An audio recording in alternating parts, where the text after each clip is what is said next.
जनक जासो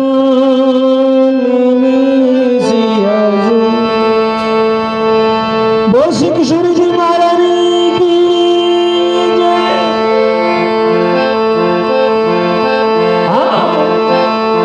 जनक जासो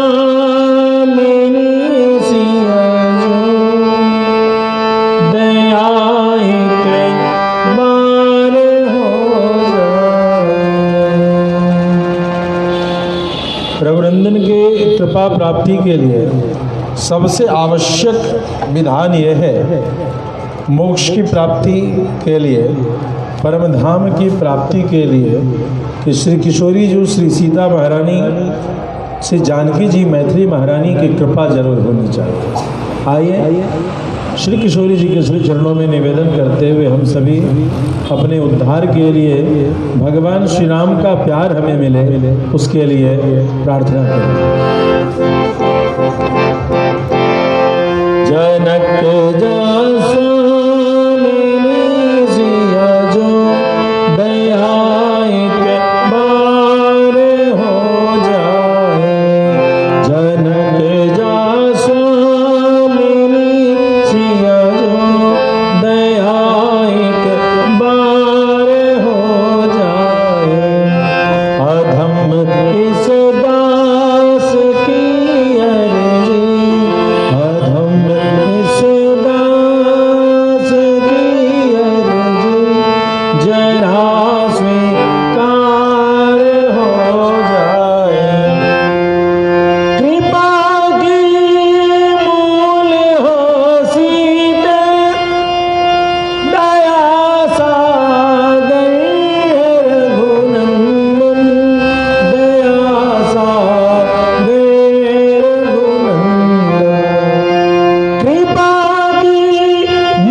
किशोरी जो हमें भी उस कृपा करने में अचल अधिकार हो जाए।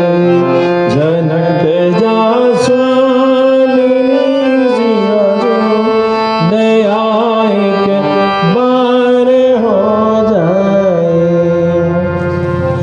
आ गई हरि दर फिरूंगा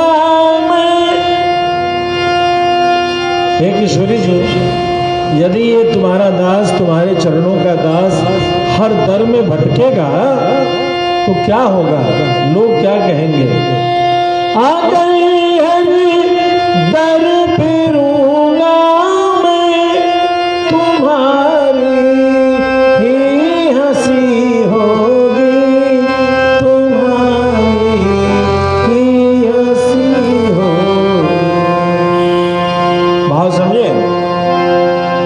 यदि आप कृपा नहीं करोगे और किसी कारण से मैं किसी दूसरे चौखट पे चला जाऊंगा तो लोग यही कहेंगे, लगता है माता इसका पालन नहीं कर पाई और इसीलिए तभी तो ये दूसरे चौखट पर है। तो माँ, हे किशोरी जो ऐसी कृपा करो कि मुझे अब किसी दूसरे की चौखट पे जाने की जरूरत कभी ना पड़े, मेरे मन में किसी और की याद ना आए।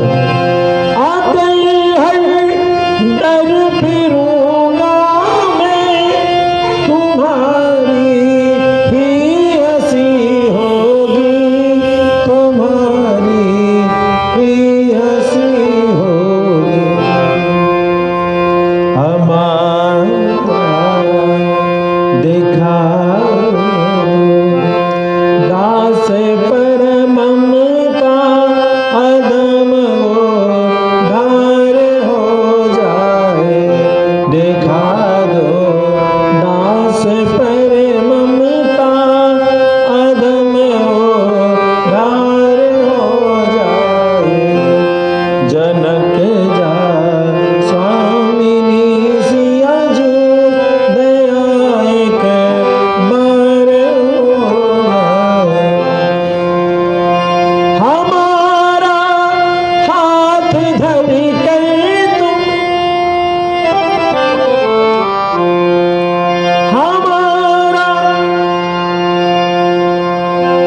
जब कोई बच्चा घर में बदमाशी करता है, कोई बहुत बड़ी गलती उससे हो जाए और उसे पता, माँ हमेशा डांटती है, आने दे बाबूजी को, आने दे पिताजी को, तुम्हारी पिटाई करो। छोटी छोटी गलती पे डराते रहते, तो डर बैठा है कि भगवान काल के भी काल हैं, भगवान भय के भी भय, मृत्यु के मृत्यु है, यमराज भी थर थर कांपता है। और जब बच्चा अपने अपराध को स्वीकार कर लेता है तो क्या करता है, अपनी माता के पास चिपक जाता है और कहता है, माँ ये बात पापा को मत बताना, मुझसे ऐसा ऐसा हुआ। कहता है मुझसे ऐसा मत करना। और यदि ये बात पिताजी को पता चल गई और पिताजी घर आने वाले हैं, तो वो बच्चा जो है बहाने खोजता है माँ के अगल बगल होने। या तो वो खाना नहीं खाएगा, या तो उदास रहेगा, या चिमू लटका के बैठेगा कि आज पिताजी आएंगे तो मुझे बहुत डांट पड़ेगी। तो माँ कहती है आज के बाद ऐसा नहीं करेगा, बोल कान पकड़ के उठक बैठक कर, अच्छा ठीक ठीक, अब नहीं करेगा ना, ठीक है, पिताजी आएंगे तो मैं बात करूंगा। अब आए पिताजी, पिताजी यहाँ कहाँ है वो लड़का, बुला उसको सामने, नालायक कहीं का, निकम्मा कहीं। माँ क्या कहती है, मत बोलिए जी, हम भी बहुत डांटे आज उसको, बहुत पिटाई की है, 100 बार उठक बैठक किया है, थक गया है, रोते रोते सोया है, अब नहीं करेगा बोला है। इसी तरीके से जब मनुष्य को अपने पापों का बोध होता है ना, देखो भक्ति का बोध होता है तो भगवान के पास जाता है यार, लेकिन वो दाव उससे नहीं। जब अपने पापों का बोध हो जाए कि मैंने कितने कुकर्म किए हैं, तो फिर भगवान के पास जाने का सामर्थ्य नहीं होता, डरता है। तो पहले कहाँ जाता है, भगवती किशोरी जी के पास जाएगा, माँ के पास जाएगा, और माँ से कहेगा, माँ मैंने बहुत पाप किए हैं, अब कौन क्षमा करेगा, तुम चाहोगे, या देवी सर्व भूतेषु क्षमा रूपेण संस्थिता, नमस्तस्यै नमस्तस्यै नमस्तस्यै नमो नमः। माँ क्षमा स्वरूपा है, और माँ के चरणों में प्रणाम करते हुए वो क्या कहेगा, माँ तुम ही मुझे परम पिता के आगे जब मेरा समय आएगा तो मुझे क्षमा देना। इसलिए भक्त क्या कहते हैं, हमारा हाथ धर कर तुम पकड़ो मेरा हाथ और तब राम जी से मिलाना। हमारा हाथ धर कर तुम प्रभु के हाथ में धर दो, प्रभु के हाथ में धर दो। भाई कांवरियों को कुछ फल चाहिए तो इधर आ सकते हैं। पानी, भाई पानी पिला दो कांवरिया लोग। हमारा हाथ धर कर तुम प्रभु के हाथ में धर दो, प्रभु के हाथ में धर दो। दिखाओ किशोरी, किशोरी मैया, किशोरी नई कृपा इतनी कि बेड़ा पार हो जाए। किशोरी नई कृपा इतनी कि बेड़ा पार हो जाए। जनक जान स्वामिनी सिया जो नया के बार हो जाए।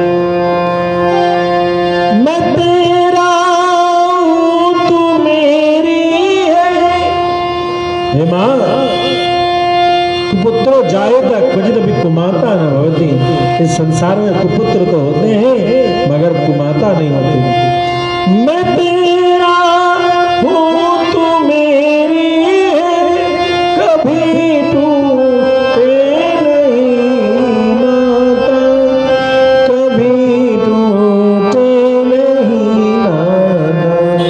चरण रज चरण रज स्नेह का दे दो, कृपाते मीत हो जाए।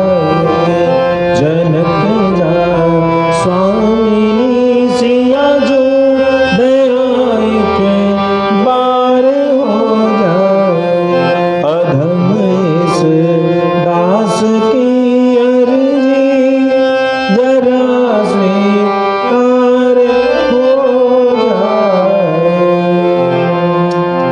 वो श्री रामलला भगवान की, श्री अध्यानाथ भगवान की, श्री कामतानाथ भगवान की जय। जय श्री सीताराम। आइए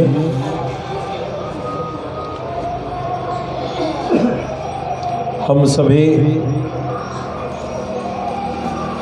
अत्यंत सुंदर अवसर का दर्शन कर रहे हैं और आज एकादशी का दिन है। कल हम सभी ने सुना कि भगवान सुबेल पर्वत के ऊपर बैठ करके लंका को देखने चले। ये लंका है कैसे? लंका का निर्माण तो विश्वकर्मा ने किया था। कुबेर ने बनवाया था और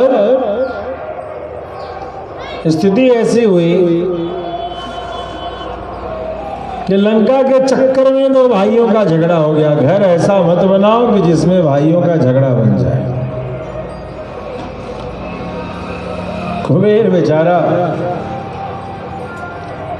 रावण के बैर का कारण बन गया ये घर, और रावण ने कुबेर को हटा दिया।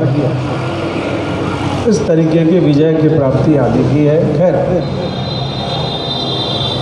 आइए भगवान की सुंदर सी मधुर मंगलमय कथा को सुने कि उसी सुंदर सी लंका को, स्वर्ण की लंका को देखने के लिए भगवान सुबेल पर्वत पर चढ़े। भगवान ने सुबेल पर्वत को देखा और सुबेल पर्वत पर सभी चढ़ करके प्रमुख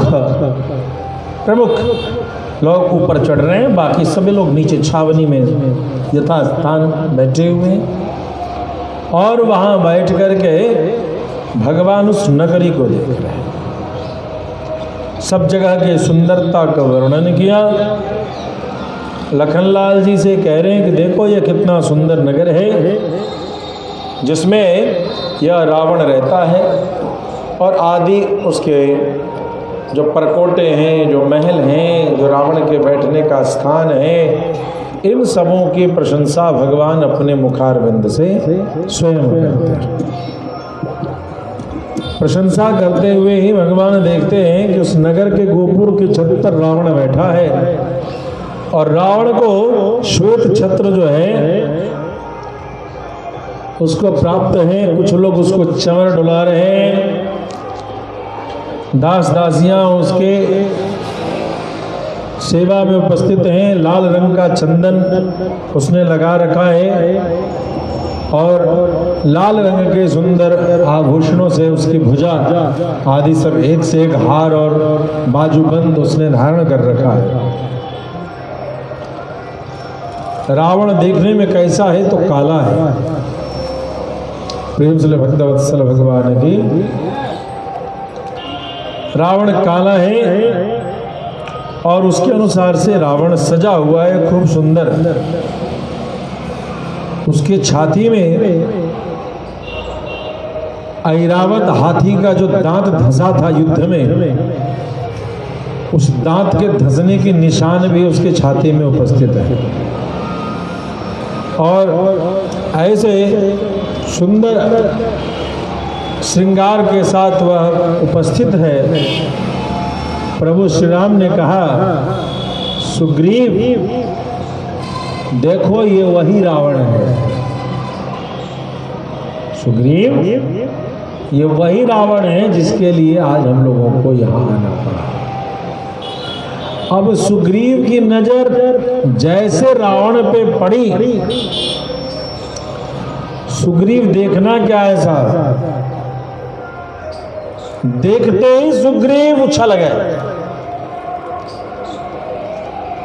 और उछल के कहा 1 2 3 रावण के पास। और रावण के पास खड़े होकर के बोलते हैं, रे रावण देख मैं कौन हूं। रावण एकदम आश्चर्य, अरे कहां से आ गया?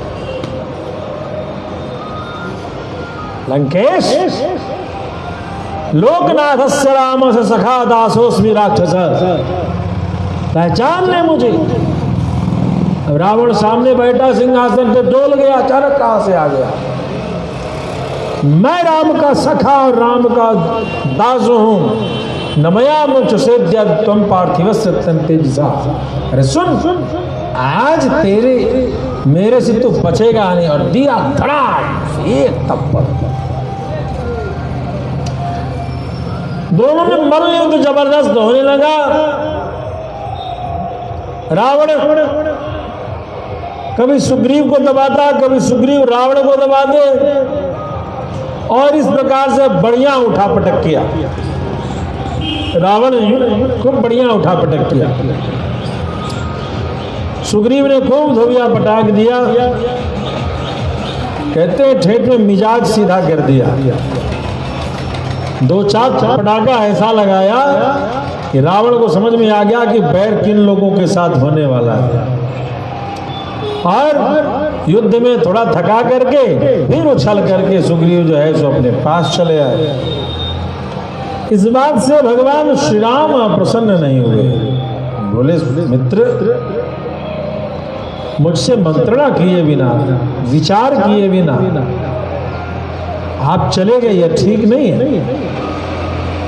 यद्यपि हमें आपके बल पराक्रम का ज्ञान है, लेकिन इन सब के बिना भी थोड़े मंत्रणा होकर के भयंकर युद्ध होने वाला है। हमें मंत्रणा करके चलना चाहिए। इस तरीके से आगे बढ़ना ये ठीक नहीं है। भैया अब वचन दो, तुम ऐसे अचानक उत्साह में कहीं खतरे में कूद के नहीं जाओगे। जब तक तुम लौट के नहीं आए तब तक हमें बहुत चिंता हो रही। चिंता का राजा है ना, बंदरों का राजा कौन है? सुग्रीव है। और इस तरीके से अकेला चला गया तो ये ठीक नहीं है।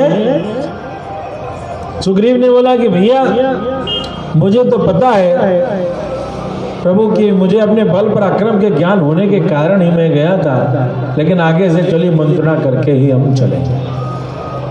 बहुत बार आपकी टीम में बिना मंत्रणा के आगे बढ़ने वालों के कारण टीम में दिक्कतें आ जाती हैं। टीम में दिक्कतें आ जाती हैं। बोले भक्त वत्सल भगवान की। क्योंकि कोई भी आयोजन हो, कोई भी युद्ध हो, उसमें कई चीजें होती हैं जो विचार करनी होती हैं और तब जाकर के कोई निर्णय लेना चाहिए। मन में आया और कर लिया, ये भावना ठीक नहीं है। 2 तरीके के संत भी हैं इस दुनिया में। एक है फक्कड़। फक्कड़ आपसे ऊंची ऊंची ऐसी बात करते हैं क्योंकि उनकी जिम्मेदारी कुछ होती नहीं है। फक्कड़ की जिम्मेदारी उनके अपने भर के लिए है। और आपको फक्कड़ बड़े प्यारे हैं क्योंकि किसी भी प्रकार से उनको रखो वो रह लेते हैं, कुछ भी करो कर लेते हैं ऐसा। लेकिन जो आचार्य जो होते हैं उनकी भजन जो है विश्व कल्याण के लिए होता है, समाज कल्याण के लिए होता है, तो वो आपको सावधान दिखते हैं कि कोई त्रुटि ना हो, सबकी मर्यादा बनी रहे, सब पर उनकी नज़र रहती है, तो आपको वो थोड़े कड़े प्रतीत होते हैं, घुलने मिलने में थोड़ी दिक्कत होती है उनसे।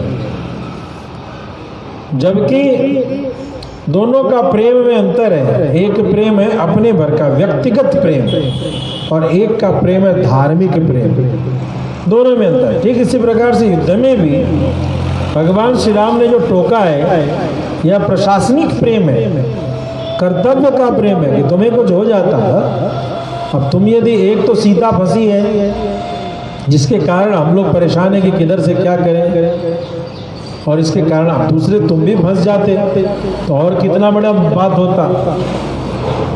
इस तरीके से ये विचार करना होता है, युद्ध में बहुत चीज विचार करना होता है, किसी भी बड़े आयोजन में, बड़ी बातों में बहुत चीज विचार करके तब शनि अपने कर्तव्यों का संपादन करना होता है। कहते हैं कि इधर सारे अलग अलग बंदरों को, रीछपतियों को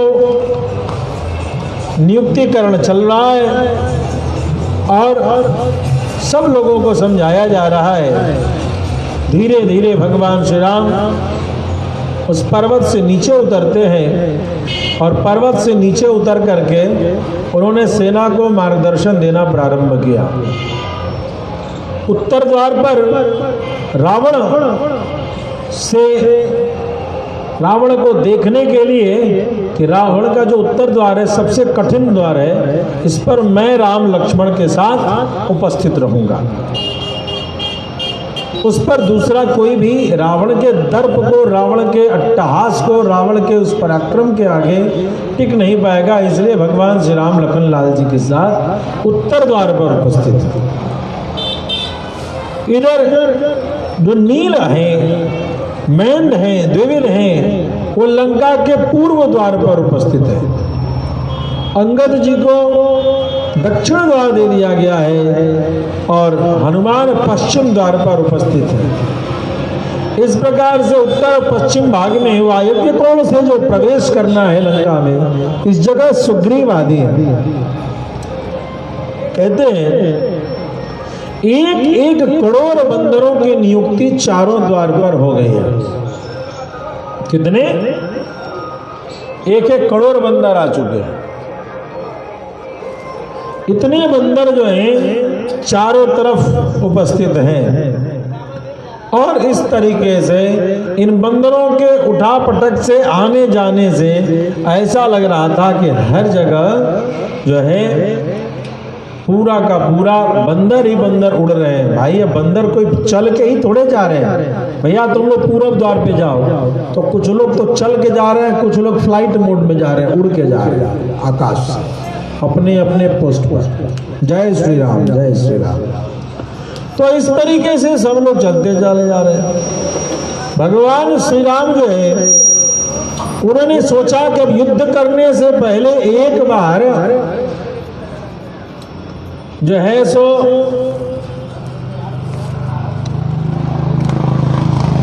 एक बार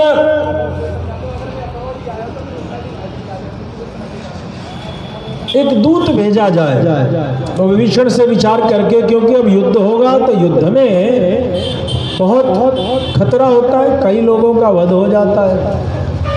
तो उन्होंने दूत के रूप में विभीषण से विचार करके वीर अंगद की नियुक्ति की कि तुम जाओ अंगद और जा करके रावण से मेरी बात कहना और रावण से कह देना कि सुनो मैं कौन हूं, मुझे पहचानो। यस्य दंड धरस्ते हम दारा हरण करुषिता दंडम धारयमानस्तु लंका द्वारे व्यवस्थिता। मैं दंड देने वाला राजा हूं और तुमने मेरी पत्नी का अपहरण किया है, यह मुझे बहुत दुख दे गया।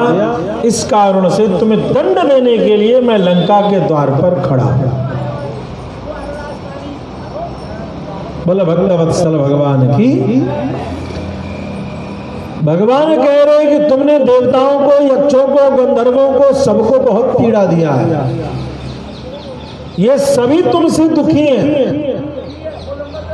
और आज तुमने मेरी पत्नी को भी अपहरण कर लिया, इस कारण से तुम्हारा जो है सो मैं दंड दूंगा।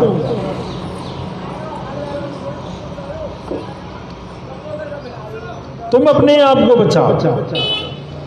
आज यदि तुम न माने तो तुम उन सभी महर्षियों के, ऋषियों के, महात्माओं के उस परम पद की प्राप्ति कर लोगे, मैं तुम्हें वहां भेज दूंगा, मतलब स्वर्गलोक की प्राप्ति तुम्हें करा दूंगा। यदि तुम जनक नंदिनी जानकी को त्याग करके मेरी शरण में नहीं आओगे तो सच जानो मैं संपूर्ण राक्षसों का आज वध कर दूंगा। आज उन सब का वध करके विभीषण को इसकी गद्दी पर, तुम्हारी लंका की गद्दी पर मैं बैठा दूंगा और वो निष्कंटक राज करेगा। तुम बड़े पापी हो, तुम्हें तनिक भी कोई संज्ञान नहीं हो रहा, और तुम्हारे जो विचार मंडली में तुमने रख लिया है ये सभी महामूर्ख हैं। इन सब से बच के तुम अपने उचित चिंतन को करो और अपनी रक्षा करो। मैं तुम्हें हित की बात बताता हूं। ब्रवीमि त्वाम हितम वाक्यम क्रियताम और दैहिकम सुदुष्टा क्रियताम लंका जीवितम ते मयि सितम। सुनो, यदि जनक नंदिनी को छोड़ने को तुम तैयार नहीं हो तो काम करो, तुम्हें समय देता हूं, अपना श्राद्ध कर लो। इस बात का क्या मतलब है? क्रियताम और दैहिकम, अपना और दैहिक क्रिया कर लो, अपना श्राद्ध कर लो।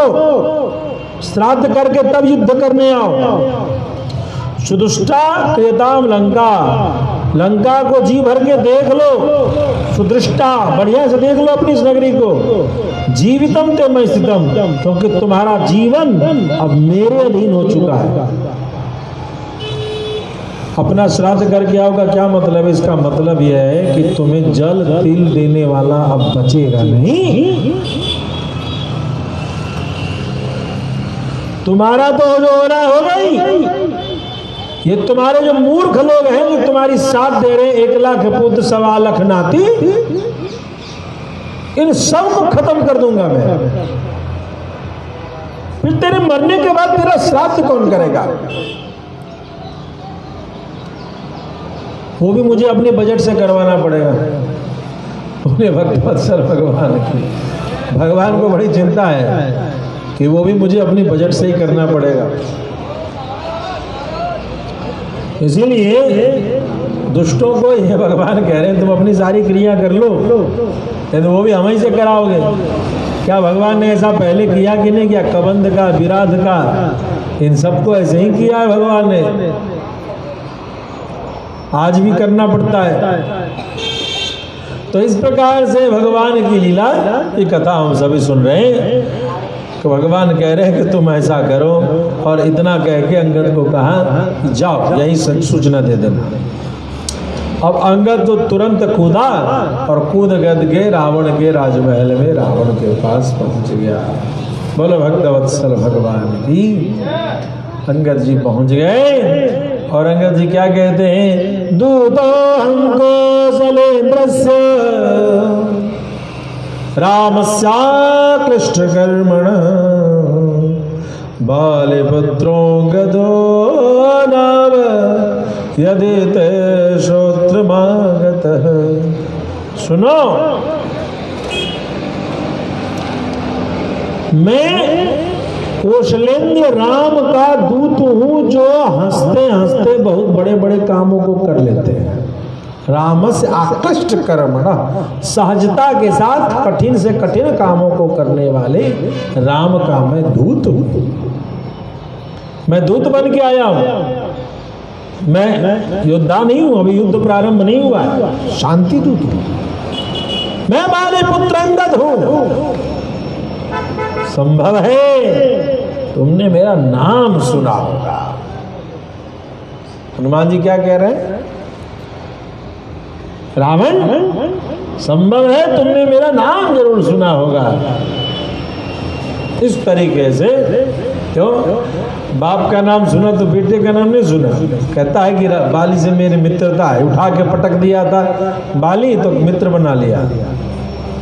ये रावण की राजनीति पता है किसने किया है? अकबर ने। जहां जहां हारने का डर था वहां वहां रावण ने मित्रता कर लिया। अकबर की राजतंत्र का यही सूत्र रहा है। जहां जहां वो लगा कि अब नहीं लड़ पाएंगे वहां वहां मैत्री कर लेता था, रिश्ता कर लेता था, ऐसे ऐसे करके रहा। खैर,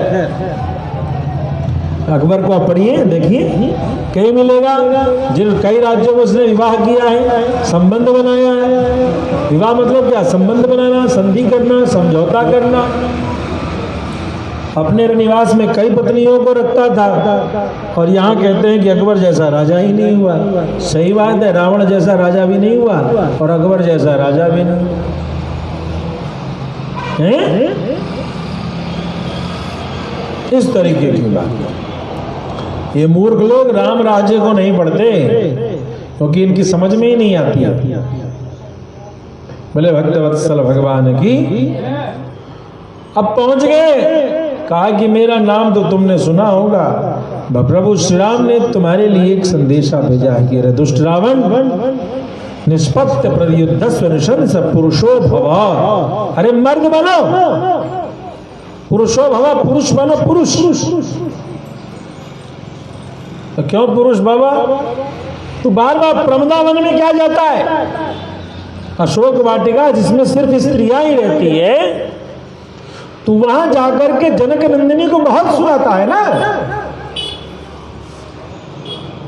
हमारी जनक नंदिनी जानकी को अकेला समझ करके तू बहुत सुनाता है। अब तनिक बाहर निकल, आजा मैदान में। अब यह संदेशा है। 1 वर्ष हो गए, बार बार प्रमदावन में सवेरे शाम जाता है। प्रमदा मतलब स्त्री, जहां सुंदर स्त्रियां रहती। और इस प्रमदावन में जाकर के, अशोक वाटिका में जाकर के तू जो है इस तरीके के कृत्यों को करता है, तो अब आजा बाहर। और इस तरीके से बाहर निकालने की बात करते हैं। प्रेम से भक्तवत्सल भगवान की। तो बाहर निकलो, मैं तुम्हारे सभी मंत्री पुत्र आदि इन सभी का वध करूंगा और तुम्हारे जाने से 3 लोगों के प्राणी निर्भय हो जाएंगे। या तो तुम मेरे चरणों में गिर करके आदर पूर्वक सीता को नहीं लौटाओगे तो मेरे हाथों से मारे जाओगे। हे रावण, तुम्हारे लिए प्रभु श्री राम का यही संदेशा है कि अब तुम्हारे प्राण जाने वाले। जब इस तरीके की बात कहा तो रावण ने कहा, पकड़ो इस दुर्बुद्धि वानर, बंधक बनाओ इसको, मार डालो इसको। ऐसा का 4 बलवान राक्षस पकड़ने के लिए हनुमान जी को चले। कहते हैं जगृहस्थम ततो घोरा 4 रजनीचराहा। 4 जो है रजनीचर राक्षस उसको पकड़ने के लिए 2 इधर से 2 इधर से पकड़ने के लिए चले। और जैसे ये चारों पकड़ने चले, हनुमान जी जय श्री राम करते हुए अंगद जी ऊपर कूद गए। अब वो जो ऊपर कूद करके झटके से कूदे तो देखिएगा कोई चीज कपड़े में कोई चीज गंदा लग जाता है तो उसको झटकार देते हैं तो वो चीज गिर जाता है। ऐसा झटका मारा कि वो चारों के चारों ऊपर से धड़ाम धड़ाम गिरे, अपने अपने कमर और अपने अपने पीठ को। अरे दैया बड़ी ऊंचा से पटका रे, ऐसे इतना कहते अंगद जी तो पहुंच गए महल के छत पर। और महल के छत पर जब वो पहुंच गए तो अपना पैर धम धम करके अब उस पैर पर महल पर चल रहे। वो जो पैर पटक रहे हैं तो महल का छत जो है वो दरक रहा है और महल का छत गिर रहा है, धड़ाम धड़ाम धड़ाम। उधर से पत्थर, उधर से पत्थर, उधर से कुछ, उधर से कुछ। इस तरीके से वो कई जगह से गिराते हुए सिंहनाद करते हैं और सिंहनाद करते हुए श्री अंगद जी लौट करके भगवान के पास चले आते। कितनी सेना थी? तेषाम अक्षौहिणी शतम समवेच्च मनोकसाम लंकाम उपनिविष्टानाम सागरम चाभि वर्तताम। 100 अक्षौहिणी सेना। कितनी? 100 अक्षौहिणी सेना जो है भगवान की सेना में वहां उपस्थित है, जिन्होंने घेर करके रख लिया है। महाभारत में 18 अक्षौहिणी सेना कौरवों की, 11 अक्षौहिणी सेना पांडवों की और श्री राम जी की 100 अक्षौहिणी सेना लंका में उपस्थित थी। अच्छा कहिएगा इतनी ही थी? तो नहीं, सेना इतनी नहीं थी। ये तो 100 थे जिन्होंने घेर करके रखा था लंका को, और बाकी अभी पुल से आ ही रहे थे। पुल से अभी आ ही रहे थे। पूरे धरती के बंदर आ चुके थे, आ रहे थे इधर। पूरे धरती के रीछ को सूचना मिली थी कि समस्त वानरों के राजा सुग्रीव थे और समस्त वृक्षों के राजा जांबवान थे। इस दोनों कुल के लंगूर, बंदर, भालू, ये तीनों के तीनों कुल की पूरी सेना जो है चल पड़ी थी। तो 100 अक्षौहिणी सेना ने तो डेरा डाल दिया था, और बाकी पीछे जो है पुल और पुल के उस पार वेटिंग लिस्ट में थी कि जरूरत पड़ेगा तो हम लोग भी आएंगे। छावनी इस तरीके की। बोलो भक्तवत्सल भगवान की। जब नाश मनुज पर छाता है, पहले विवेक मर जाता। तो इस 100 अक्षौहिणी सेना को देख करके राक्षसों का दिमाग खराब हो गया। अरे राम इतने कहां से आ गए? और इस तरीके से हर जगह, सारे चार दीवारी पर, सारे जंगल में, सारे गोपुर पर, हर जगह जहां देखो बंदर ही बंदर, बंदर ही बंदर, बंदर ही बंदर। अब सभी के सभी योद्धा जो है राक्षस, सभी अपने हाथ में अस्त्र शस्त्र लेकर के वो लोग भी सभी जगह विचरने लगे कि पता नहीं कोई बंदर किधर से आ जाता है। एक बंदर आया, पूरी लंका जला के चला गया। दूसरा बंदर आया, उसने रावण को दे तबाह, सुग्रीव रावण को ही 2 तबाका दे दिया जबरदस्त। और तीसरा बंदर आया तो महल तोड़ के चला गया। अब ये बंदर सब तोड़ के क्या करने का काम, तो ठिकाना नहीं चला। सब लोग सुरक्षा में आ गए। और इस प्रकार से भगवान श्री राघवेंद्र सरकार ने नवेदयन पुरी मृद्धाम रामेण सहवान रही, बंदरों के साथ भगवान श्री राम ने चारों ओर से घेरा लगा लिया। और सारे बंदर जो है लंका को घेरा जान के सब ओर से चिंता होने लगी, और सारी ओर से तैयारी हो रही है। माता सीता की याद आती है। माता सीता की याद आते ही भगवान श्री राम ने तत्काल वानरों को आज्ञा दिया कि अब इन राक्षसों का वध कीजिए। आज्ञा मिल गई, और जैसे ही आज्ञा मिली, क्योंकि दूत का अपमान किया गया, दूत को मारो मारो कहा गया, तो हमारे दूत के भी बात करने को तैयार नहीं, हमसे बात करने को तैयार नहीं। तो ऐसी स्थिति में युद्ध ही एक रास्ता बचता है। अतः भगवान ने युद्ध की हरी झंडी दिखानी और युद्ध प्रारंभ हो गया। बोलो भक्तवत्सल भगवान की। कोई कोई बंदर बड़े बड़े वृक्षों को लेकर चल रहे हैं, कोई कोई बड़े बड़े पर्वतों को लेकर चल रहे हैं, कोई जो है नगर के द्वार को तोड़ रहे हैं, कोई नगर के दीवार को तोड़ रहे हैं। और इस प्रकार से सब ओर से आक्रमण करने की तैयारी चल रही है। उधर से राक्षसों की भी तैयारी है, इधर से बंदरों की भी तैयारी है। दोनों पक्ष से एक योद्धा आपस में भिड़ने लगे। अंगद जी के पास इंद्रजीत का युद्ध होता है, और इंद्रजीत को अंगद जी ने उसके रथ को, उसके सारथी को चूर चूर कर दिया, मार डाला, घोड़े मारे गए। और इंद्रजीत मेघनाद वहां से भाग निकला।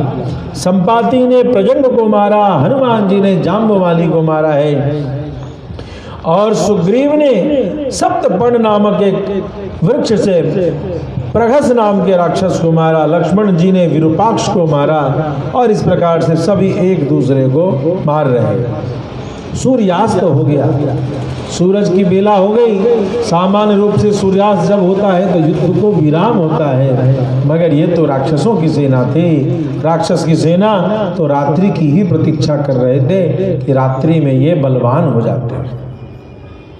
और लेकिन यहाँ पर युद्ध नहीं रोका गया, क्योंकि यहाँ धर्म युद्ध नहीं था, यहाँ तो अधर्म युद्ध था।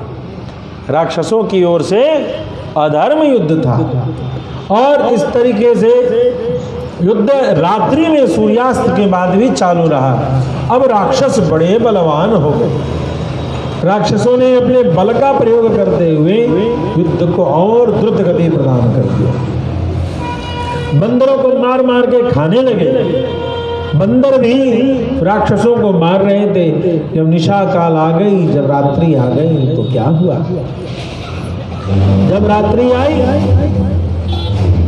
प्रेम से भक्तवत्सल भगवान की, जब रात्रि आई तो अब कोई किसी को कुछ देख तो नहीं पा रहा है। सामने जो खड़ा है उससे पूछता है कोई, तू राक्षस है या बंदर? तो बोले बंदर। अच्छा अच्छा, बंदर बंदर भाई भाई, राक्षस है तो राक्षस राक्षस भाई भाई। लेकिन यदि राक्षस को किसी ने बोला बंदर तो वो उसको मारे, और बंदर को बोला किसी ने राक्षस तो वो उसको मारे। दिखाई किसी को नहीं देख रहा है, उसी बिना देखे हुए में एक दूसरे के साथ युद्ध चल रहा है। और कभी कभी इस युद्ध में अग्नि ज्वाला के समान भगवान ने 6 बाणों को छोड़ा है। जिन 6 बाणों में यज्ञ शत्रुश्च दुर्धर्षो महापाश महोदरो वज्रदर्शो महाकायतो चौभौ शुक सारणो। भगवान ने वो जो शुक और सारण नाम के 2 दूत थे, जिन दूतों ने पूरी सेना को देखा था, पूरी व्यूह रचना को देखा था, पूरी तैयारी को देखा था, भगवान ने पहले बार में 6 बाणों में उन दोनों का वध किया। जो तोता बन के आए थे, जिनको पकड़ के छोड़ दिया था भगवान ने, उन दोनों का वध किया। यज्ञ शत्रु का वध किया, महापाश महोदर महाकाय वज्रदंश, इन सब का भगवान ने 6 बाणों से 6 का वध कर दिया। इधर कहते इंद्रजीत को परास्त कर दिया है अंगद ने, और उनको वहां से भागना पड़ा। अंगद के द्वारा घोड़े और सारथी के मर जाने पर इंद्रजीत बहुत क्रोधित हो गया। अब उसके पास घोड़ा बचा नहीं, सारथी बचा नहीं, रथ पर जा नहीं सकता है, और उसने देखा कि अंगद मुझ पर बहुत भारी पड़ रहा है। ऐसी स्थिति पर उसने जो है महामाया का प्रयोग किया, मायावी शक्तियों का प्रयोग किया, और मायावी शक्तियों का प्रयोग करके वह जो है सो अंतर्ध्यान हो गया, गायब हो गया। वो गायब हो गया, और ब्रह्मा जी के वरदान से प्राप्त शक्ति का उपयोग करते हुए अंतर्ध्यान विद्या का आश्रय लेता हुआ वह छिप करके जो है सो वह वध करने लगा, बाण चलाने लगा। बारंबार वो छिप करके बाण चलाने लगा। अब ये बाण किधर से आ रहा है किसी को समझ में नहीं आ रहा, और उन बाणों का प्रयोग बार बार कर रहा है वो। इसी बीच में उसने राम और लक्ष्मण को, दोनों भाइयों को केंद्रित करके जबरदस्त बाणों की वर्षा की। साहब खूब बाण चलाए। कहते हैं कि निरंतर शरीरौ तो दाभौ राम लक्ष्मणौ क्रुद्धेनेन्द्र जिता वीरौ पन्नगै शरताम गतै। जो बाण ऐसे थे कि बाण जाने के बाद सांप बन जाते थे, ऐसे बाणों का भयानक जाल उसने राम और लक्ष्मण के ऊपर छोड़ दिया कि शरीर में 1 उंगली का भी जगह ऐसा नहीं बचा जहां बाणों न प्रवेश किए हों।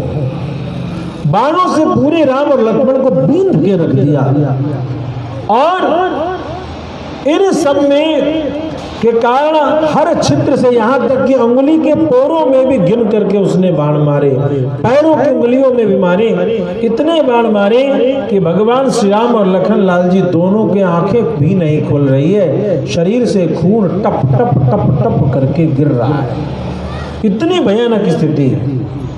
युद्ध के समय अलक्षित हो जाने के कारण मेघनाद का बल और बढ़ जाता था, और बाण चले तो किधर चले, मौन होकर के वह इस तरीके से अपने क्रियाओं को करता हुआ राम लक्ष्मण को घायल कर देता है। कहते हैं कहीं भी कोई ऐसी स्थिति न बची जहां पर कि बाण न गया हो, और इस तरीके से अंत में भगवान राम गिर जाते हैं, लक्ष्मण गिर जाते हैं। लखनलाल जी ने थोड़ी दूरी पर अपने भैया को गिरा हुआ देखा और देख करके बहुत निराश हो गए, बड़े दुखी हुए। भगवान श्री राम और लक्ष्मण दोनों मूर्छित होकर के गिर गए। सारी सेना में हाहाकार मच गया, सारी सेना चिंतित हो गई कि अब हमारे दोनों राजकुमार जो हैं सो बेहोश हो चुके हैं, खून की धारा से इनके शरीर में दुर्बलता आ गई, और अब क्या होगा। इस प्रकार से इंद्र ने जो है, इंद्रजित ने नागपाश से राम लक्ष्मण दोनों को बांध दिया है। कहते हैं विभीषण ने देखा जब ये स्थिति, तो विभीषण समझ गया कि ये मेघनाद जो है अपने बल से नहीं जीत पाया, अस्त्र शस्त्र से नहीं जीत पाया, तो अब मेघनाद जो है सो माया कर रहा है और माया से जीतना चाहता है। इस तरीके से मायावी शक्तियों का उपयोग करने के कारण यह मेघनाद प्रभावी हो रहा है। विभीषण ने क्या किया, अब विभीषण ने अपनी मायावी शक्तियों का प्रयोग करके मेघनाद को खोजना शुरू किया। इधर इंद्रजित ने देखा कि राम लक्ष्मण तो बेहोश हो ही गए हैं, बाकी जितने भी अन्य बंदर हैं, बंदर के राजा हैं, वानर युद्धपति हैं, ये सब के सब जो हैं सो निराश हैं, हताश हैं। इसी समय पर इन पर प्रहार किया जाए।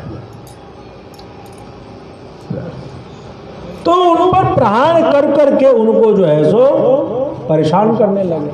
अब तो साहब जांबवान को भी चोट पहुंचाया, अंगद जी को भी चोट पहुंचाया, हनुमान जी को भी चोट पहुंचाया, सुग्रीव को भी चोट पहुंचाया, नल नील को भी चोट पहुंचाया, द्विविध महेंद्र इन सबको चोट पहुंचाया, और सबको 10-10, 20-20 बाण उसने सबको मारना शुरू किया। कहते हैं किस तरीके की स्थिति में बहुत भयानक स्थिति हो गई, दोनों निश्चेष्ट पड़े हुए हैं। मेघनाद ने देखा राम लक्ष्मण को इन सबको परेशान करने के बाद, तो मेघनाद समझा कि ओहो वसुधाया निरुच्छो सब हता वित्यन व मन्यता, कि ये सब तो मारे गए, राम लक्ष्मण मर चुके हैं। ऐसा जान करके मेघनाद वहां से लंका में प्रवेश कर जाता है। इधर विभीषण ने जान लिया कि मेघनाद जा चुके हैं, तो वहां से होते हुए आ रहे हैं सुग्रीव की ओर। राम लक्ष्मण खून से लथपथ हैं और सुग्रीव वहीं पर विलाप कर रहे हैं, रो रहे हैं। विभीषण ने देखा ये स्थिति, तो विभीषण ने सुग्रीव को कहा भैया आप परेशान न हो, सत्य धर्मा विरक्ता नाम नास्ते मृत्यु कृतम भयम। जो लोग सत्य धर्म में लगे रहते हैं उन्हें मृत्यु का भय नहीं होता। दो प्रकार के लोग नहीं मरते या मरने से नहीं डरते, एक जो पाप के रास्ते पर होते हैं और एक जो पुण्य के रास्ते पर होते हैं। दोनों मरने से नहीं डरते।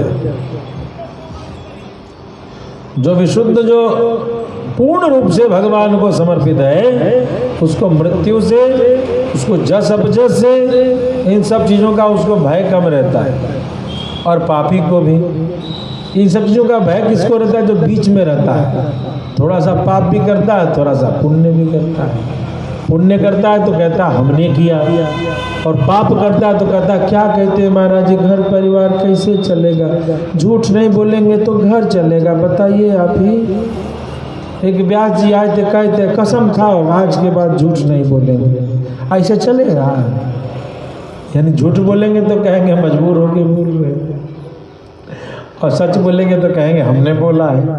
अरे जिसने जिसने सच बोला है झूठ भी उसी ने बोला है, जिसने मीठे बोल बोले गाली भी उसी ने बोला है।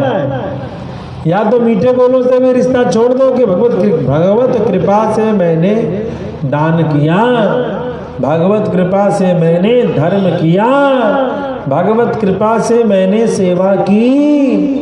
यदि ऐसा सच में, देखो ऊपर से बोलने वाले बहुत हैं। एक बार हम कथा करने गए तो हमारे जैसे भोरे बाबा बूढ़े हैं वैसे बूढ़े एक बाबा थे, बहुत बूढ़े, 80-85 साल। वहां पर क्या था, लगभग 5000 लोगों का टेंट था और साउंड यही वाला था जैसा आपके सामने, ऐसे छोटा सा साउंड था। 2 हॉर्न लगा दिया और ऐसे कर दिया, और 5000 जनता की भीड़ थी। बिहार में जहाँ हमारी कथा होती है, जहाँ बैनर लग जाता है भागलपुर साइड तरफ, तो वहाँ काफ़ी कथावाचक तक कथा सुनने आते हैं उस क्षेत्र के। ये गुरु जी की कृपा है। कई जगह जब हमने कथा किया है तो उस क्षेत्र के कीर्तन भजन करने वाले वे सभी लोग कथा इसलिए सुनते हैं कि यह जो कथा होती है हमारी सिद्धांत से युक्त होती है, या धर्म पोषणी कथा होती है। जन पोषणी कथा हम नहीं करते, धर्म पोषणी कथा भगवत कृपा से, गुरु कृपा से करते हैं, जिससे धर्म को शक्ति मिले। जनता को क्या, उसको बहलाने के लिए कुछ नहीं है। 1 लाख रुपया ठग लो, जबरदस्त भंडारा करा दो, जनता खुश, महाराज जी बहुत अच्छे। दूसरा 50,000 रुपया किसी से ठग लो, ढोल लगाड़ा बजवा दो, महाराज जी बहुत अच्छे। लेकिन धर्म पोषणी के लिए तपना पड़ता है। ये हमारे कांवरिया है ना, तपते हुए जा रहे हैं। बारिश भी हो सकती है बीच में, गर्मी भी हो सकती है, ठंड भी हो सकती है, मगर चल रहे कांवरिया शिव के द्वारा, जाना ही। धर्म के लिए तपना पड़ता है, धर्म के लिए सहना पड़ता है, धर्म के लिए त्याग समर्पण चाहिए। तो वहाँ पर छोटा सा माइक लगा दिया और बोला जनता 5000 आने वाली है, व्यवस्था उस हिसाब के, टेंट जबरदस्त है।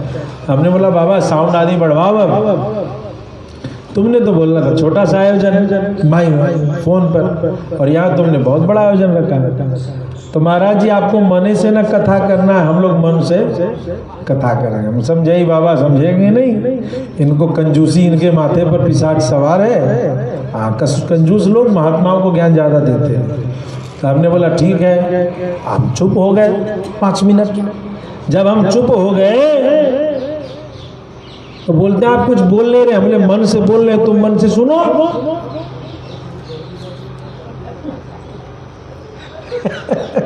नहीं समझे, हम मन से बोल रहे तो मन से सुनो। नहीं बोलिएगा तो नहीं, कैसे बिना बोले कैसे सुनेंगे?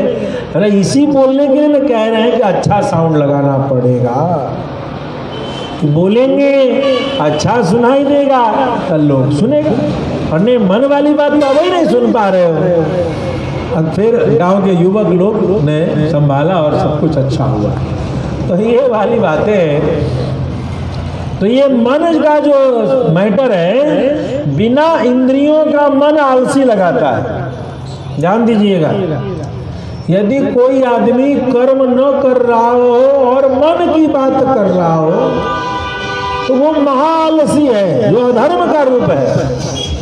कर्म करे, पुरुषार्थ करे, सेवा 3 चीज से होता है, तन मन और धन। जो तन से सेवा दे रहा हो और फिर कुछ उसका मन की बात हो तो समझ में आता है कि बेचारा गरीब है, तन से सेवा तो दे रहा है, इसके मन में कुछ आ रहा है। जो धन से सेवा दे रहा हो कि महाराज जी मेरे पास समय नहीं है, लेकिन इस तरीके से इस यज्ञ में और आनंद आए, समझ में आता है कि इसके मन में आया है तब नहीं कुछ किया है। या जो मन से सेवा कर रहा हो, खुद नहीं, न तन है न धन है, कम से कम और लोगों को जोड़े तो सही। जब ये तीनों नहीं है तो ये मन किस काम का भैया? ये मन तो तुम्हारा बड़ा धूर्त है। ये मन न तन से सेवा दे रहा है, न मन से सेवा दे रहा है, न धन वचन से सेवा दे रहा है। इसका मतलब है कि तुम जो है सो आलस के वशीभूत हो, तुम कृपणता के वशीभूत हो, तुम आलसी हो, तुम कंजूस हो, और तुम्हारे मन में इतना अधर्म भरा हुआ है कि तुम धर्म से दूर बैठ करके, दूर से ही। भाई रावण के यहाँ भी एक से एक वेद के जानकार थे। देखो, सेवा और दान के बिना किया हुआ धर्म जो है रावण भी कर रहा है। इसको समझिए आप। रावण मूर्ख नहीं है। रावण क्या वेद के जानकार है? नहीं, ऐसा नहीं है। लेकिन रावण क्या नहीं है धर्म का? न वो सेवा कर रहा है, न वो दान कर रहा है रावण। वरना राम और रावण में कोई अंतर नहीं है। राम भी क्या था, रावण भी क्या था। राम भी योद्धा, रावण भी योद्धा।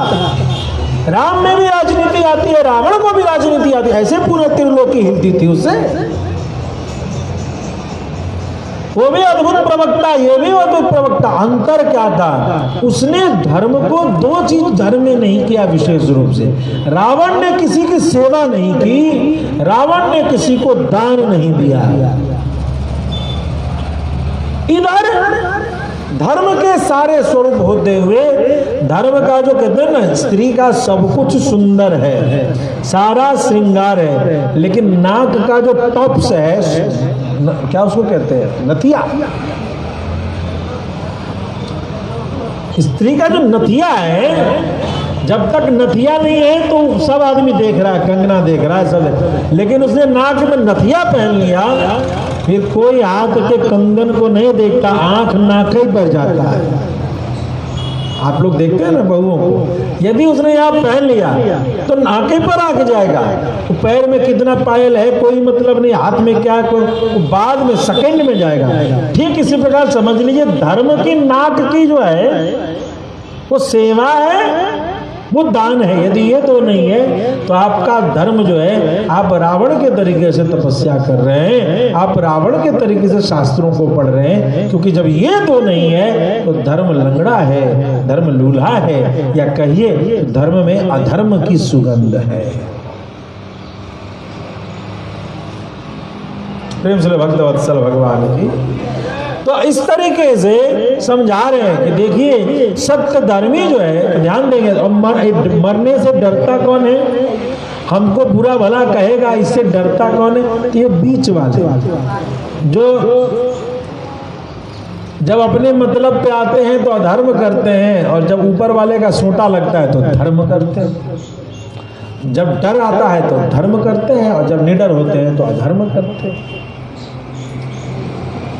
ये मदिरा मांस पीने वाले, खाने वाले जितने अपराधी हैं, ये भी जब कहीं पर अपराध करने जाते हैं तो भगवान के मंदिर में जाते हैं। जब इनका गैंगवार होता है तो कि भगवान मेरी विजय प्राप्त कराए। भले फिर अगले या पिछले दोनों दिन वो मदिरा पी के मस्जिद वैश्याओं में ही उनका जीवन था, लेकिन जब मृत्यु आती है तो अच्छे अच्छे भगवान को याद करते हुए देखे जाते हैं। भगवान का रूप कई है, प्रारब्ध है, भगवान का रूप कई है। किसी बड़े का जिससे उसने सज्जन से बैर लिया है उससे क्षमा मांगने लगता है, किसी गरीब का दिल दुखा दिया हो उससे क्षमा मांगने लगता है। मैं एक ही बात, जहाँ भी यज्ञ करता हूँ, यज्ञ की सफलता के लोग बहुत सारे पैमाने रखते हैं। किसी का पैमाना है कितना बड़ा भंडारा हुआ, किसी का पैमाना है कितना दान हुआ, किसी का पैमाना है कुछ। लेकिन भगवत कृपा से हमें हनुमंत लाल जी महाराज का एक ही निर्देश है, किसी गरीब को कष्ट न हो, यज्ञ की यही सबसे बड़ी श्रृंगार है। नहीं तो कई यज्ञ में खूब दान हो रहा होता है, खूब लंगर हो रहा होता है, खूब करोड़ों रुपए का धन होता है, लेकिन कोई गरीब जो है उसका अपमान हो जाता है। गरीबों के दिल में जगह तुम न पाते तो किस दिल में होती हिफाजत तुम्हारी। भगवान जब भी आएंगे ना यज्ञ में, किसी गरीब के रूप में आएंगे। ये जो राक्षस है ना, राक्षस सुंदर बन के आता है। याद रखना, पूतना सुंदर बन के गई, शूर्पणखा सुंदर बन के, राम बेकार वनवासी बन के जा रहे हैं।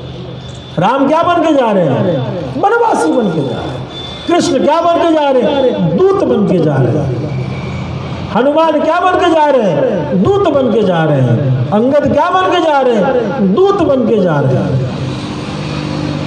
छोटा लघुता बन करके ही भगवान अपने संदेश को देने आते हैं। इसलिए घर में भी कोई पूजा पाठ यज्ञ कीजिए, आपको अपने जो आपसे बड़े हैं उनसे टकराना हो, टकराते रहिए, झगड़ा शिकायत करते रहिए, जो करते, लेकिन किसी गरीब से, किसी उपेक्षित से, किसी कमजोर से, किसी दीनहीन से उसका अपमान अपने दरवाजे पर यज्ञ में बिल्कुल मत कीजिए। हो सके वो कुछ बोल के भी जा रहा है तो ये कहे कि पागल है, कुछ बोल के गया, जा क्योंकि भगवान ऐसे ही लोगों में बसते हैं और इसी रूप से अपने दूतों को भेजते हैं। जब बाबा तुलसी कथा करते थे काशी में, तो पीछे एक कुष्ठ रोगी के रूप में हनुमान जी बैठ करके कथा सुनते। ये तो सुने आप, क्या बन के? कुष्ठ रोगी। लोग उनके पास सटे नहीं, लोग उनके पास बैठे नहीं। और वो कौन थे? वो साक्षात वीर बजरंगबली थे। तो भगवान इसीलिए कभी भी कोई शुभ कर्म करें तो गरीबों के प्रति सेवा बन पाए न बन पाए, उपेक्षा की भावना न रखें। तो सत्य धर्मी लोग भय मृत्यु का नहीं करते। आंखों में आंसू है सुग्रीव के, महाराज सुग्रीव के आंखों के आंसू को जल अभिमंत्रित करके, चन्नो वरुण आदि मंत्रों को पढ़ करके विभीषण उनकी आंखों को पूछते हैं कि मन शांत कीजिए, मन शांत कीजिए, यह समय संकट का है, युद्ध में होता रहता, युद्ध में जय पराजय होता रहता। महाराज सावधान होइए, युद्ध में निराशा मृत्यु का बुलावा है। ऐसा नहीं है कि आप निराश होंगे तो शत्रु आपको छोड़ देगा। सावधान रहिए और हमें किसी भी प्रकार से राम और लक्ष्मण की रक्षा करनी है, इस पूरी सेना की रक्षा करनी है। इस प्रकार से महाराज आप आंसू बहाने लगेंगे तो इस सेना का क्या होगा? बोलो भक्त वत्सल भगवान की। यह कह करके विभीषण कहते हैं कि आप अपने मन को मजबूत कीजिए, राम लक्ष्मण की सुरक्षा कीजिए। मैं बंदरों को थोड़ा उत्साह बढ़ाने के लिए उनके पास जाता हूँ। और वो बंदरों के बीच में जाने लगे। इधर सारे बंदरों ने राम लक्ष्मण को घेर लिया और जानकारी मिली कि मेघनाथ ने जाकर के बोला, पिताश्री मैंने सुबह आपके जीवन के 2 कंटकों को वध कर दिया है। राम लक्ष्मण को धूल छटा दिया है। और इस तरीके से पिता ने सुना, रावण ने सुना कि मेरे पुत्र ने अद्भुत कृत्य किया है, अपने पुत्र का आलिंगन किया है। वाह मेघनाद, वाह वाह मेघनाद, वाह क्या बात है, तुमने अपने कुल की रक्षा की, तुमने अपने राष्ट्र की रक्षा की, तुमने अपने बल पराक्रम के बल पर डूबती हुई इस लंका की नैया की रक्षा की है तुमने। और वहां से तुरंत जो है सूचना देते हैं, त्रिष्टा आदि राक्षसियों को बुलाया जाए। त्रिष्टा आदि सभी राक्षसियों को बुलाया जाता है और राक्षसियों को बुला के कहते सुनो, उन सीता को तत्क्षण पुष्पक विमान पर बैठाओ और पुष्पक विमान पर बैठा करके मरे हुए राम लक्ष्मण का दर्शन कराओ।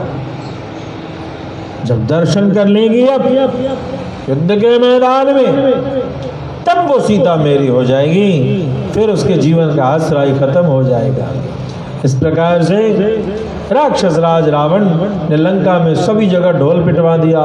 राघवो लक्ष्मणश्चैव हता इंद्रजितारणे, रण में युद्ध में मेरे पुत्र राजकुमार मेघनाद ने राम और लक्ष्मण का वध कर दिया।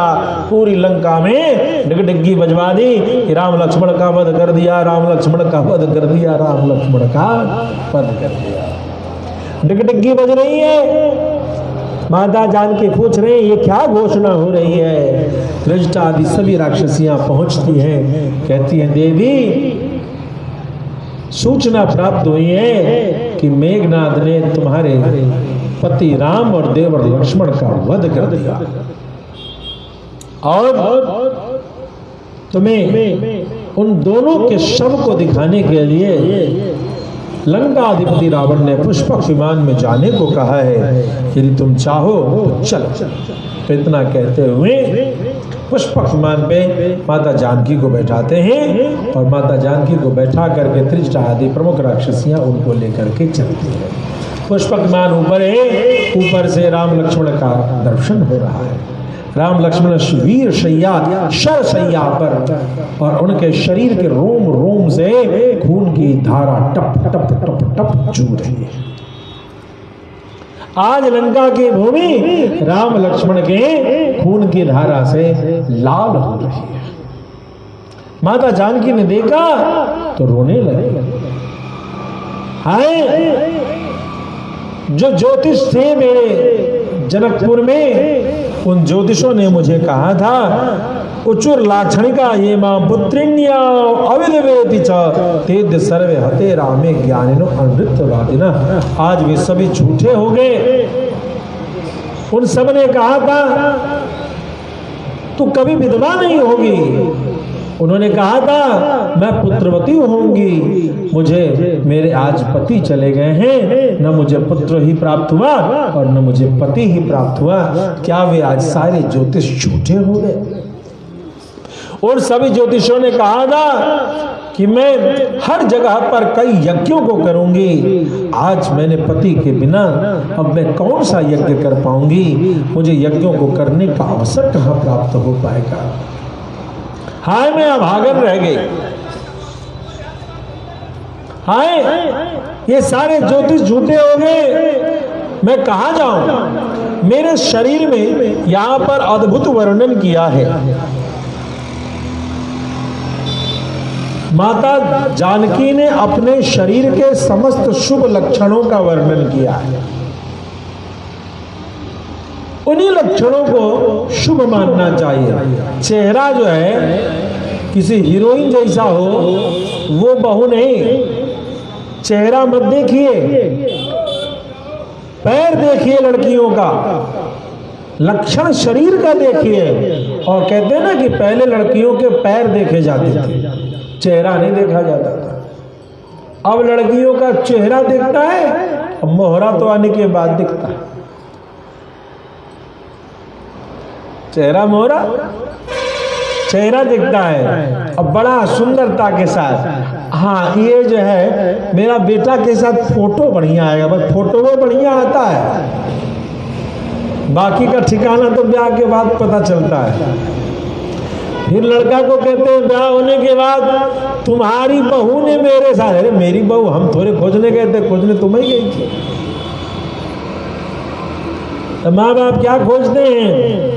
माल कितना मिलेगा, लड़की के बाप का माल कितना है, लड़की के भाई का माल कितना है, उसमें कितना कमीशन इधर आ सकता है।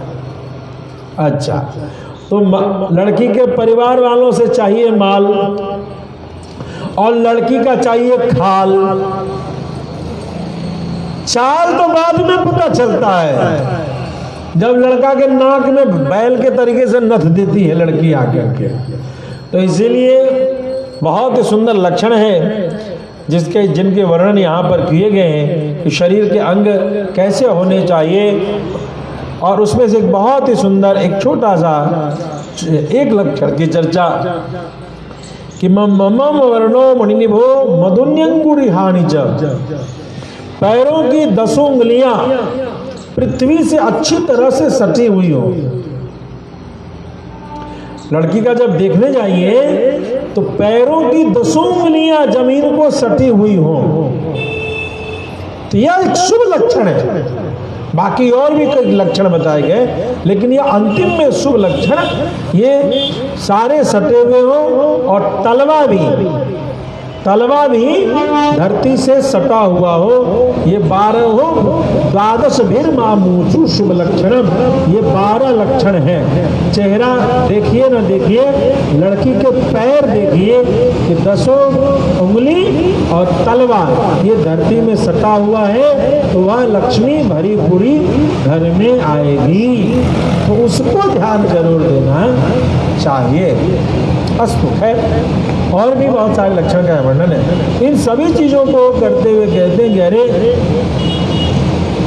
मेरे हाथों में कमल आदि का जो चिन्ह है, जौ आदि की जो रेखाएं हैं, ये सारी आज व्यर्थ से सिद्ध हो रही हैं। आज कोई फलवती नहीं हो रहा कि मेरे पति वीर गति को प्राप्त हो गए हैं। और इस तरीके से बार बार विलाप करते हुए फिर कहती हैं, हाय मुझे तो दुख इस बात का है कि तपस्विनी माता कौशल्या प्रतीक्षा में होगी कि कुछ ही दिन बचे हैं, अब मेरा बेटा राम आएगा। आज माता कौशल्या को कोई कैसे, कौन जाके कहेगा कि आपके पुत्र वीर गति को प्राप्त हो गए। 14 वर्ष तो लगभग गुजार लिए, कुछ ही दिन पहले उन्होंने वीर गति की प्राप्ति कर ली। क्या गुजरेगा उन तपस्विनी माता पर, उनके प्राणों की रक्षा कौन करेगा। मैं तो इस बात से बहुत चिंतित हूं। आज जब लक्ष्मण अकेले जाएंगे तो अयोध्या के प्रजावासी लक्ष्मण से क्या कहेंगे, भैया 14 वर्ष बाद आए तो आए, लेकिन अकेले आए। इन बातों को कह करके माता जानकी विलाप कर रही हैं, रो रही हैं। तृष्णा ने कहा, सुनो बेटा, क्यों रो रही हो, क्यों दुखी हो रही हो। सुनो, तुम्हारे लिए यह रोने का समय नहीं है। जो तुम देख रही हो वह तो सत्य है, लेकिन जो तुम मान रही हो वह असत्य है। देखिए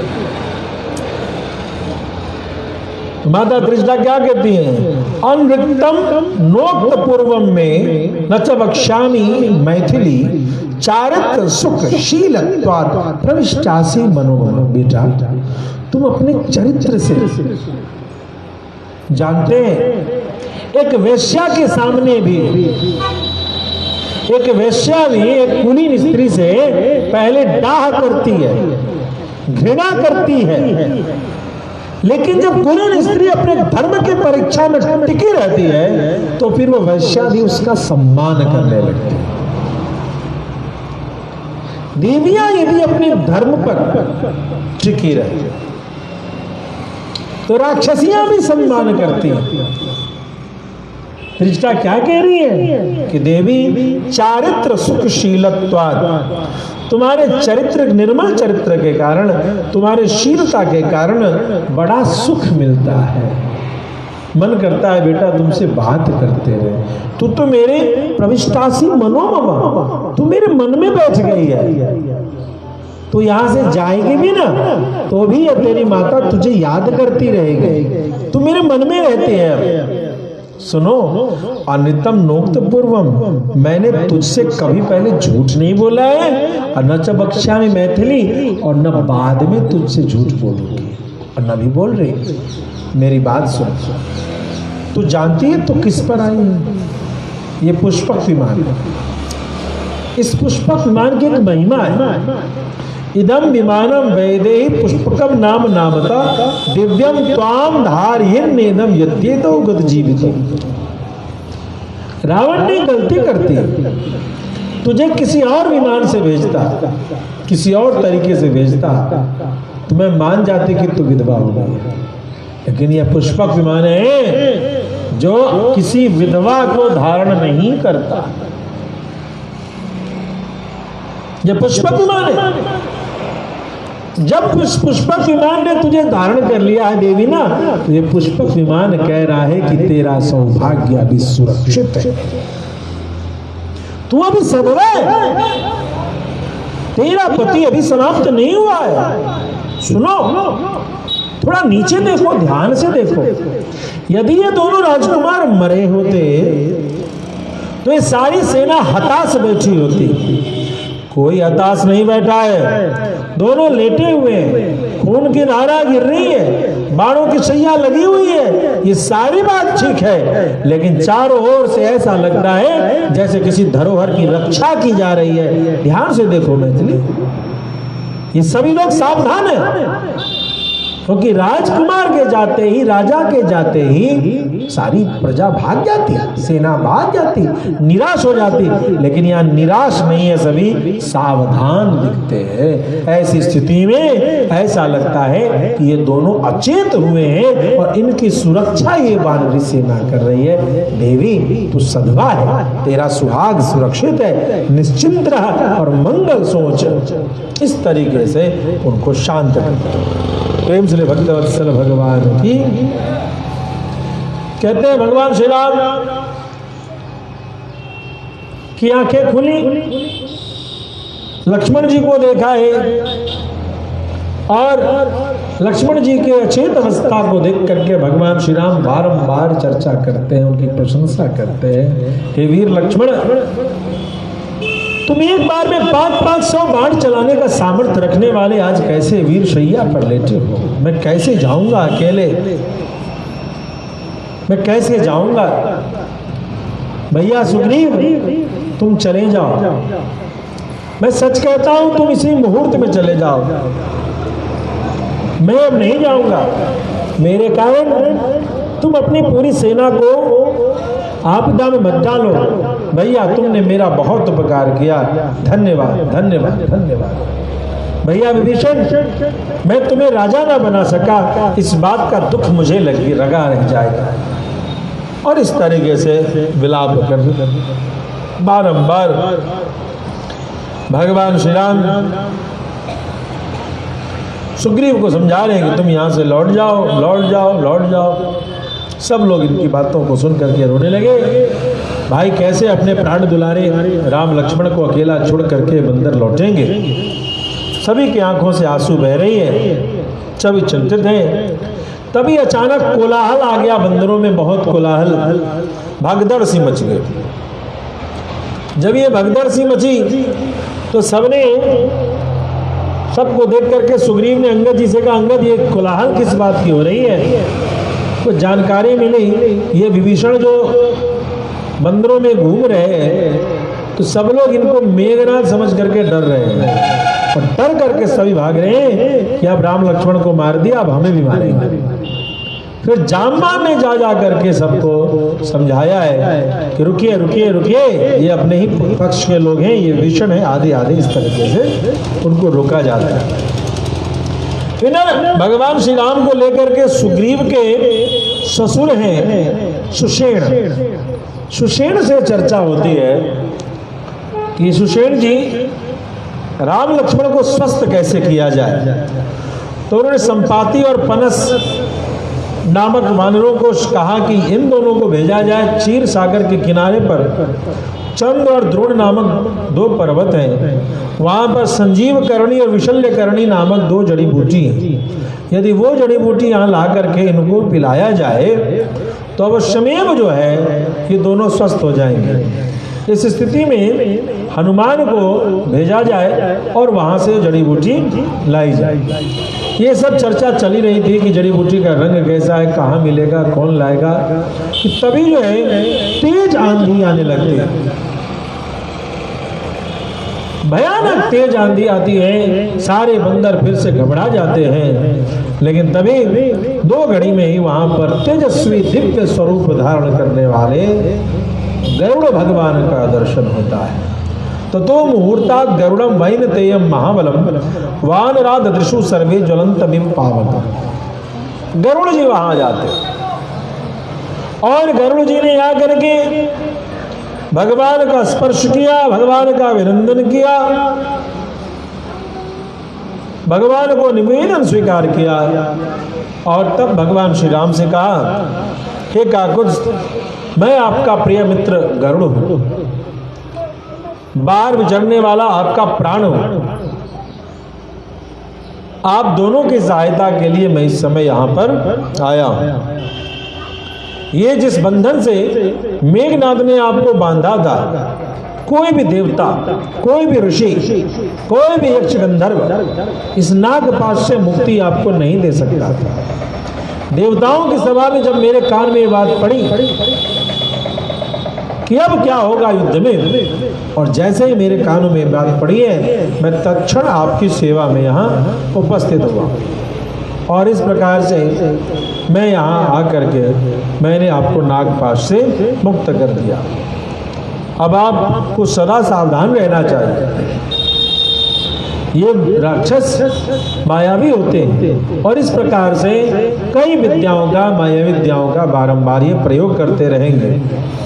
मैं अब आपकी आज्ञा से इस स्थान से जाना चाहता हूँ। भगवान श्री राम ने गरुड़ जी को आज्ञा दिया और गरुड़ जी उस स्थान का त्याग करके लौट जाते हैं। बोलो भक्त वत्सल भगवान की, श्री राम लला भगवान की। कहते हैं कि इसके तत्पश्चात जब पता चला कि श्री राम और लक्ष्मण दोनों चेतना को प्राप्त हो चुके हैं, रावण को अपने दूतों से इस बात की जानकारी मिली, तो रावण ने धूम्राक्ष नामक एक बड़े वीर राक्षस को, पराक्रमी राक्षस को भेजा है कि तुम जा करके युद्ध करो और युद्ध करके उनको दंडित करो। तुम पर ही मुझे विश्वास है और तुम्हारे बल से ही मैं सुरक्षित हो लंका। धूम्राक्ष जाते हैं और धूम्राक्ष का युद्ध बड़ा भयानक होता है। धूम्राक्ष का वध श्री हनुमंत लाल जी महाराज ने कर दिया। तत्पश्चात धूम्राक्ष के मरने के बाद रावण ने वज्रदंश को अपनी राक्षसों के साथ भेजा और वज्रदंश अपनी पूरी सामर्थ्य के साथ, अपनी राक्षसी सेना के साथ बंदरों को बहुत प्रताड़ित करता है, बहुत पीड़ित करता है। कई बार तो बंदरों को ऐसा लगे कि अब युद्ध में पराजय ही उनको प्राप्त होगी, लेकिन फिर वानरों की सेना एकत्रित होकर के युद्ध कर दी। वीर अंगद ने वज्रदंश का नाश किया है। वज्रदंश के नष्ट होने के पश्चात रावण ने अकंपन नामक राक्षस को भेजा है और यह अकंपन, पूर्व में जो अकंपन मारा गया है उससे अलग है। इस अकंपन को हनुमंत लाल जी महाराज ने युद्ध में अपने पराक्रम से वध किया। तत्पश्चात रावण बड़ा चिंतित है। रावण ने देखा कि सारे राक्षस जो जा रहे हैं वो काल के गाले में समाये जा रहे हैं, लेकिन यहाँ क्या, सभी वानर हावी हो जा रहे हैं, प्रभावी हो जा रहे हैं। इस बात से चिंतित होकर के इस बार रावण ने अपने मुख्य सेनापति प्रहस्त की बात की। सभा में प्रहस्त से कहा, हे प्रहस्त, अब हमें आप ही पर विश्वास है जो राम लक्ष्मण को उसकी सेना के साथ नष्ट कर पाएंगे। ऐसी स्थिति में आपको बड़ी सावधानी के साथ अपने पराक्रम बल के बल पर राम लक्ष्मण को यथोचित दंड देना चाहिए। ऐसा करके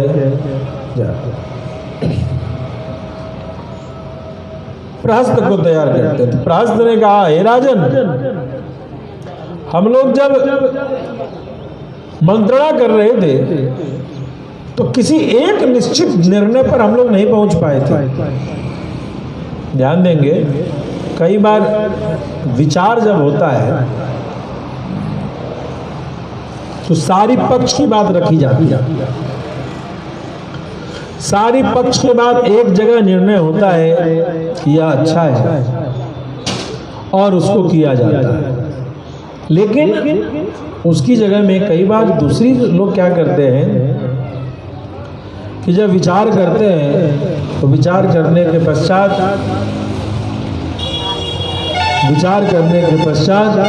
विचार मिलने के पश्चात वो किसी की सुनते नहीं हैं, वो सिर्फ अपनी चलाते हैं। तो ऐसी स्थिति में यह संभावना बन जाती है विद्रोह। तो प्रहस्त ने कहा है कि आप ने जो विचार किया था वहां कोई अंतिम निर्णय कुछ नहीं हुआ था और आप अपनी बात में रह गए थे। हे राजन, प्रदानेन तु सीताया श्रेयो व्यवसितम मया अप्रदाने पुनर्युद्धम दुष्टमेव तथैव। मेरा पहले से विचार रहा था कि सीता जी को आप लौटा दीजिए तो हमारा कल्याण होगा और नहीं लौटाने पर युद्ध अवश्य होगा। इस निश्चय के अनुसार ही आज हमें यह युद्ध का दर्शन करना पड़ रहा है। यदि आपने उस दिन ये बात मान ली होती, सीता को आप लौटा दिए होते, तो आज ये दुर्दशा लंका की नहीं देखनी पड़ती। सिर्फ मैंने ही नहीं, कुंभकर्ण ने भी कहा था, इन सब कई लोगों ने आपको कहा कि सीता को लौटा दीजिए। मंदोदरी ने कहा था, माल्यवान ने कहा था, सबने कहा आपको कि सीता को लौटा दीजिए, लेकिन आप क्या कहते हैं, मुझे दो भाग से टुकड़े टुकड़े कर दो, बीच से चीर दो, लेकिन मैं सीता को नहीं लौटाऊंगा। तो सबने कहा था कि युद्ध भयानक होगा। राम पैर पीछे करके जाने वालों में से नहीं है और ऐसी स्थिति में आज वो दिन हमें देखना पड़ रहा है। खैर कोई बात नहीं, आपने मेरा बड़ा उपकार किया है, उस उपकार के बल पर मैं अपने प्राणों की आहुति जरूर समर्पित करूंगा। आप निश्चिंत रहें, मैं अपनी पूरी शक्ति के साथ, पूरी सेना के साथ, पूरी कुशलता के साथ, पूरी पराक्रम के साथ युद्ध का दर्शन कराऊंगा। जाते हैं और यहाँ पर जो है नील ने उनका प्रहस्त के साथ युद्ध किया है और युद्ध करते करते नील ने उनका वध किया। कहते हैं नील ने उनका वध कर दिया है। तत्पश्चात ऐसी चर्चा होती है कि जब प्रहस्त सेनापति मेन कमांडर इन चीफ जो है वही मारा गया, मेन सेनापति मारा गया, तो ऐसी स्थिति में रावण बड़ा सशंकित होता है और सशंकित होकर के रावण अब खुद से युद्ध में जाने की चेष्टा करता है।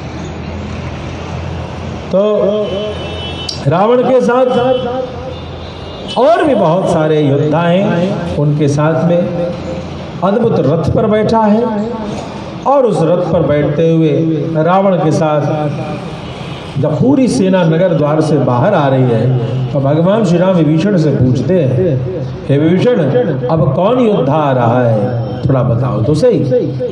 तो विभीषण पहचान करा रहे कि ये रावण है, ये अकंपन है, ये इंद्रजित है, ये अकाय है, ये अतिकाय है, ये महोदर है, ये कुंभ है, ये त्रिशिरा है, ये पिशाच है, ये नरांतक है, ये महामना है और ये रावण है जो देखने से बड़े तेजस्वी लगते हैं। भगवान श्री राम आज युद्ध में सामने सामने पहली बार रावण को देख रहे हैं। अरे वाह, रावण का तेज अद्भुत है, बड़ा पराक्रमी लगता है। ऐसा लगता है कि जैसे एक दूसरा सूर्य ही जो है रथ पर बैठ करके आ रहा है, बड़ा तेजस्वी, लेकिन इसके कर्म अच्छे नहीं। ध्यान देंगे, अहो दीप्त महातेजा रावणो राक्षसेश्वर, राक्षसों का राजा यह भयानक तेज वाला है, अद्भुत तेज वाला है। और इस तरीके से यह राक्षस राज का शरीर ऐसा है कि जैसा कोई भी देवता, कोई भी दानव नहीं हो सकता, यह इन सबसे परे है। यह लंकेश बड़ा अद्भुत है, लेकिन आज इसकी राक्षसों से घिरी हुई सेना को देख कर कैसा लगता है कि जैसे भूतई परिवृतस तीक्ष्ण देहवद्भि इवांतक, अंतक मतलब यमराज जैसे भूतों की टोली के साथ आ रहे हो, उस तरीके का भयानक रूप धारण करके आ जा रहा है। दृष्टावद्य पापात्मा मम दृष्टि पथम गदः अद्य क्रोधम विमोक्ष्यामि सीता हरण संभवम। आज सौभाग्य की बात है कि आप पापात्मा मेरी आंखों के सामने आ गया। दृष्ट्याम अद्य पापात्मा मम दृष्टि पथम गतः, मेरे आंखों के सामने यह रावण आज आ ही गया। अद्य क्रोधं मोक्षामि, अब मैं सीता हरण के कारण जो उत्पन्न मेरे हृदय में जो क्रोध भरा हुआ था, उस क्रोध को अब इसके ऊपर छोड़ूंगा और अब इसका अवश्यमेव नाश करूंगा। भगवान श्री राम बाण लेकर के, धनुष बाण लेकर के, प्रत्यंचा पर बाण को चढ़ा करके तत्परता के साथ तैयार हो गए। और इधर राक्षस राज रावण की भी पूरी सेना आक्रमण कर पड़ती है। रावण लंकाधिपति रावण भी उस युद्ध में। प्रेम से भक्त वत्सल भगवान की। वानराज सुग्रीव, उसके मन में जानती क्या था कि जैसे मेरे जीवन के कंटक बाली को भगवान श्री राम ने दूर किया है, वैसे मैं तुरंत रावण को दूर करूं प्रभु श्री राम के कंटक को। ऐसा भाव। तो जैसे ही रावण को देगा, सुग्रीव फिर टूट पड़ा, कूद करके सीधे रावण के ऊपर वृक्षों से उसने आक्रमण कर दिया। और इस प्रकार से उनका युद्ध शुरू होता है। उस युद्ध में कई बार रावण अपने बल से, अपने पराक्रम से बंदरों में हड़कंप मचा देता है। अपने बाण वर्षा से कई बार कई बानरों को नष्ट करता है। सारे बंदर जब डरने लगते तो भैया लखनलाल जी भगवान श्री राम के चरणों में निवेदन करते हैं, भैया काम मारे सुपर्याप्तो वधाया से दुरात्मा दुष्ट को वध करने का मुझे आज्ञा दीजिए, मुझे आज्ञा दीजिए, मैं जा करके इसका नाश करूं। ऐसा करके बारंबार निवेदन करते हैं। भगवान श्री राम ने कहा, ठीक है लक्ष्मण, तुम जाना चाहते हो तो जाओ, लेकिन यह रावण है, यह बड़ा पराक्रमी है, बड़ा बलवान है, इससे युद्ध करने में तत्परता और सावधानी रखना। युद्ध करते समय अपने शत्रु के छिद्र का अनुसंधान करते रहना चाहिए। छिद्र मतलब शत्रु का कमजोर पक्ष क्या है, और अपना कमजोर पक्ष शत्रु को ना पता चलने पाए, यह जानकारी रखनी चाहिए, यह अपने छिपा के रखना चाहिए। दूसरे की कमजोरी पता कीजिए और अपनी कमजोरी को छिपाइए। प्रेम से भक्त वत्सल भगवान की ये बहुत बड़ी राजनीति भगवान कह रहे हैं। तस्य छिद्राणि मार्ग स्वच्छिद्राणि च लक्ष्य चक्षुषा धनुषात्मानं गोपाय समाहित। बहुत संभल करके अपने दोषों को, अपनी कमजोरियों को छिपाना चाहिए और दूसरे की कमजोरी को, अपने विरोधी की कमजोरी को पकड़ करके उसी माध्यम से हम उस पर विजय प्राप्त कर सकते हैं। बोलो भक्त वत्सल भगवान की, श्री राम लला भगवान की। और इस प्रकार से सब लोग युद्ध करने जाते हैं। इधर से हनुमंतलाल जी महाराज ने अपना दायां हाथ उठाया। त्रासेन रावणम धीमान हनुमान वाक्यम ब्रवीत रक्षम रथम तत्समासद बाहुम उद्यम दक्षिणम।